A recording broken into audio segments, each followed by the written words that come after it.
Salut mes chers élèves de la troisième année collégiale, j'espère que vous allez très bien. Soyez la bienvenue dans cette nouvelle vidéo où on va expliquer la leçon intitulée La puissance électrique, partie 1. Vous écrivez le titre avec le rouge, une nouvelle page, un nouveau titre, une nouvelle leçon bien sûr. Les objectifs que nous allons réaliser dans cette leçon sont les suivants.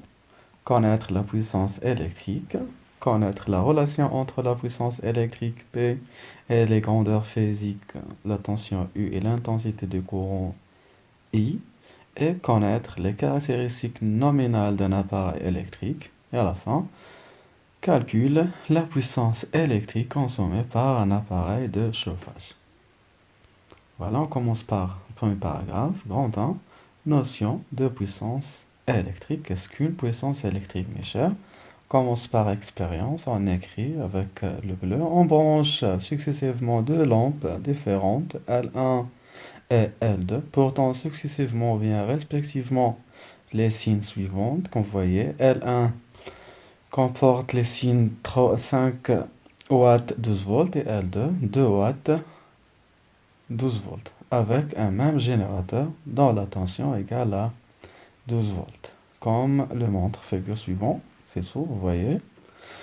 Donc l'éclat de la lampe L1 est plus puissant que celui de la lampe L2. Pourquoi? Parce que L1 porte la valeur 5 watts et L2 comporte la valeur 2 watts. Donc cette différence est due à la différence des grandeurs 5 watts et 2 watts qui représentent respectivement, on les appelle la puissance électrique des lampes L1 et L2. On dit que la puissance électrique de L1 est plus grande que la puissance électrique de la lampe L2. Ici, la puissance électrique se manifeste sous forme d'éclairage parce que l'éclat de la lampe L1 est plus fort que l'éclat de la lampe L2 et donc c'est la puissance électrique de L1 qui est plus grande et qui est égale à 5 watts.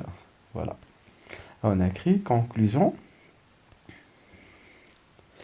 La puissance électrique est une grandeur physique de symbole P, parce que la puissance commence par la lettre P, donc de puissance P, et exprime la performance d'un appareil électrique sous forme d'un éclairage ou bien de chauffage.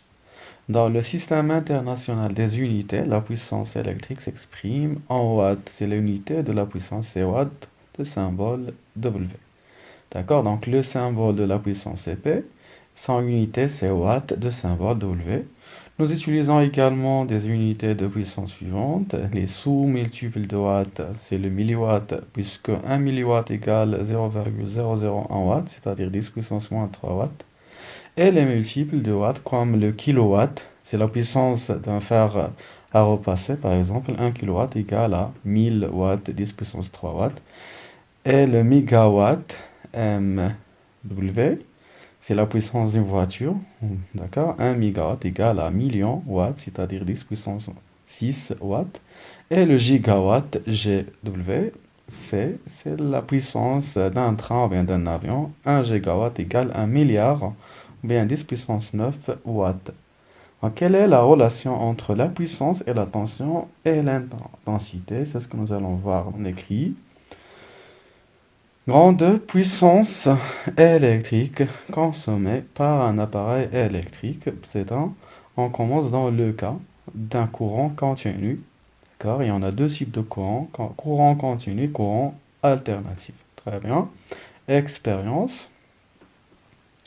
Nous réalisons le montage électrique suivant en utilisant la lampe L1 de signe 3 watts 6 volts.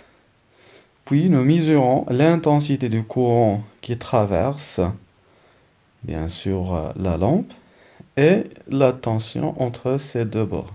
D'accord? Puis, répétons la même expérience en utilisant une deuxième lampe de signe ne paraissent pas, c'est 2,4 watts et 6 volts. D'accord?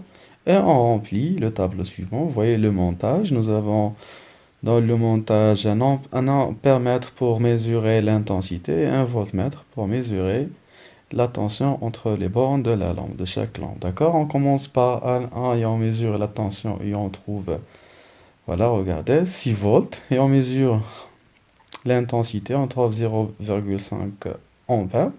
De même pour L2, la tension égale 6 volts et l'intensité, on trouve 0,35 ampères. Puis on calcule le produit U multiplié par I pour chaque lampe et on trouve pour L1 3 et pour L2 2,4. Et puis on compare ce produit avec la puissance électrique marquée sur chaque lampe et on trouve que, observation, le produit U multiplié par I est approximativement égal à la puissance P marquée sur chaque lampe. D'accord?